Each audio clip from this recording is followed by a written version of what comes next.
تو انشاءاللہ اس میں کوئی مضائقہ نہیں ہے، جو ہے اس کے روزے پر کوئی اس کا اثر پڑنے والا نہیں ہے، اس وجہ سے اسے دھیان نہیں دیا جو ہے، اور ایک عام حالات اور عادات کی طرح سے وہ نگل گیا جو ہے۔ اولاً اکثر لوگ تو اسے نکال باہر کر دیتے ہیں، لیکن کبھی بد احتیاطی میں انسان یا بھول چوک میں اگر اس نے ایسا کر لیا تو انشاءاللہ اس کے روزے کے اوپر برا اثر کوئی پڑنے والا نہیں ہے جو۔ البتہ اگر کوئی آدمی وہ ٹکڑا دانت سے نکالے اور اس کو یہ بات معلوم ہوگی کہ نگلنا نہیں چاہیے اور اس کے بعد بھی، تو اسے اس چیز سے بچنا چاہیے، اور اگر اس کی یہ نیت ہو گئی غذا کی نیت تو ممکن ہے اس کا روزہ بھی فاسد ہو جائے گا۔ اللہ اکبر۔ جی ہاں۔ شیخ محترم، یہیں پہ ایک سوال اور پیدا ہوتا ہے۔ عام طور پہ دیکھا گیا ہے کچھ لوگوں کو کہ وہ ہمیشہ اپنے منہ میں مسواک لے کے چباتے رہتے ہیں، تو کیا ایسا کرنا صحیح ہے روزے کی حالت میں، یا ہم صرف نماز کے لیے جائیں تو مسواک کر لیں، یا ہمیں کنٹینیو اس کو منہ میں لے کے چباتے رہنا ہے، یا کیا یہ کرنا صحیح ہے؟ ابھی آپ کے سامنے جو حدیث میں نے بیان کی تھی کہ ہر نماز کے وقت یا ہر اذان کے وقت اللہ کے نبی صلی اللہ علیہ وسلم نے کہا کہ اگر میری امت پر یہ دشوار نہ ہوتا، اسلام یرید اللہ بکم اليسر ولا یرید بکم العسر، کہ اسلام بندوں سے آسانی چاہتا ہے، یعنی بندوں کے اوپر آسانی اسلام پسند کرتا ہے، اسلام اپنے ماننے والوں کو مشکلات میں نہیں ڈالنا چاہتا۔ اب اگر اسلام مسواک کو واجب کر دیتا تو بہت سارے لوگ بیچارے وہ برت نہیں پاتے، اس چیز کو مشکل میں پڑ جاتے، جی، مشکل میں پڑ جاتے، لیکن ایسا نہیں کیا گیا۔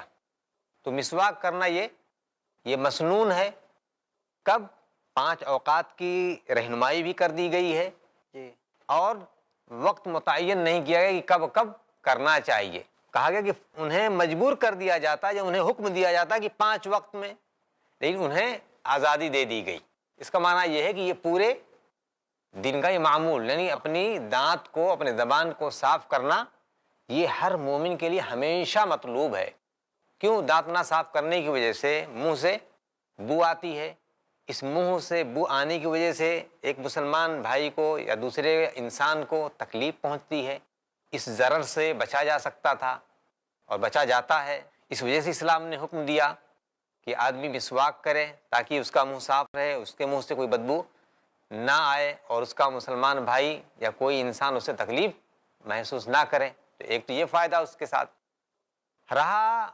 ہمارے یہاں جیسے رائج ہے کہ صبح کے وقت ہی صرف انسان مسواک کرتا ہے، لیکن آج وہ ڈاکٹروں سے پوچھئے، وہ سمجھتے ہیں، دانت کا ڈاکٹر کہے گا ہمیشہ کہ کم سے کم 3 بار مسواک کرنا ہی چاہیے، اور 3 وقت میں انسان اپنے کھانے کھاتا ہے۔ اور آج تو عالم یہ ہے کہ انسان دن رات کھانے میں لگا رہتا ہے، ہر وقت کچھ نہ کچھ وہ کھاتا ہی رہتا، تو اس کے لیے تو اور ضروری ہو گیا کہ ہمہ وقت وہ مسواک کرتا رہے۔ جو ہے جی، عربوں میں آپ دیکھیں گے کہ وہاں اس چیز کا رواج ہے، چلن ہے، اور لوگ اپنے جیب کے اندر مسواک رکھے رہتے ہیں۔ ہمارے یہاں آج برش کا رواج ہے، لوگ برش کرتے ہیں، اس لیے برش لے کر کے تو چل نہیں سکتے، اس کے لیے پانی کی ضرورت ہے، کہاں کریں گے، پانی سے کہاں تھوکیں گے، یہ مسئلہ آتا۔ لیکن مسواک ایسی چیز ہے کہ کبھی بھی جیب میں رکھا رہا، انسان نے مسواک کیا، نیم کا ہے، پیلو کا ہے، یا ببول کے درخت کا ہے، اس نے کیا، اور اس کا لعاب اگر اس نے پی بھی لیا تو وہ طبی نقطۂ نظر سے بھی اس کے صحت کے لیے بھی فائدہ مند ہے، جراثیم کو جو ہے مارتا ہے، تو یہ اس کے فوائد ہیں۔ اب کوئی آدمی بار بار مسواک کرتا ہے تو اسے اتنا ہی زیادہ فائدہ پہنچنے والا ہے جس قدر وہ مسواک کرتا رہے گا۔ جزاک اللہ خیر شیخ، بہت بہت شکریہ، آپ نے بڑی اہم معلومات ہمیں فراہم کی، اللہ آپ کو جزائے خیر عطا کرے۔ ناظرین کرام، آپ نے جانا شیخ محترم کی زبانی مسواک کی اہمیت، مسواک کی فضیلت، اللہ کے رسول صلی اللہ علیہ وسلم کی ایک حدیث بھی سنائی شیخ محترم نے ہمیں مسواک کے تعلق سے، کہ اللہ کے رسول صلی اللہ علیہ وسلم نے فرمایا کہ اگر میری امت پر یہ بات بھاری نہ ہوتی تو مسواک کو فرض کر دیا جاتا ہر نماز کے پہلے۔ ناظرین کرام، دل تو چاہتا ہے کہ شیخ محترم سے اور بھی سوالات پوچھتے رہیں اور ان کے جوابات حاصل کرتے رہیں، لیکن وقت اس بات کی اجازت نہیں دیتا کہ ہم اپنے اس پروگرام کو اور آگے بڑھائیں۔ فی الحال آپ سے وداع لیتے ہیں، لیکن اس وعدے کے ساتھ انشاءاللہ اگلی نشست میں پھر حاضر ہوں گے کچھ اور سوالوں کے ساتھ۔ جب تک کے لیے دیجیے ہمیں اجازت، رکھیے اپنا خیال اور دیکھتے رہیے ہمارا پروگرام مسائل رمضان۔ السلام علیکم ورحمۃ اللہ وبرکاتہ۔